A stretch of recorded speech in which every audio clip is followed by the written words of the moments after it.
Next film I want to cover is called Abraham's Boys. This is a film about, it's like Dracula fanfic, right?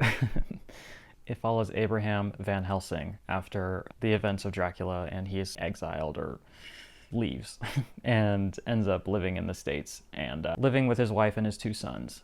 And they're just raised thinking under his sort of authoritarian rule and living with his propaganda and all this other stuff. And eventually his secrets come to light, and his sons start to lose their faith and their trust in their father and his philosophy and his worldview and all that, right? I don't want to say too much more than that.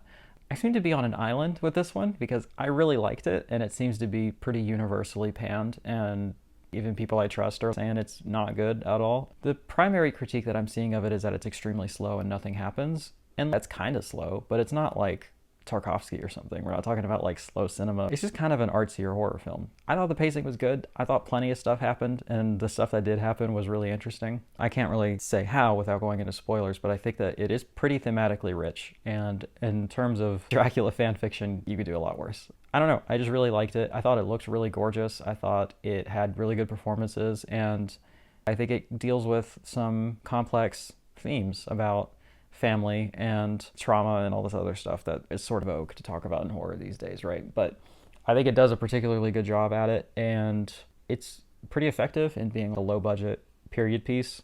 You're not going to catch it in theaters anymore, but I'm pretty sure this was distributed by Shudder, and so whenever it might have already dropped, honestly. Whenever it's on Shudder, you should check that shit out and give it a chance, because I really do think it's underrated and it's maybe not being assessed fairly. But if you hate it, my bad.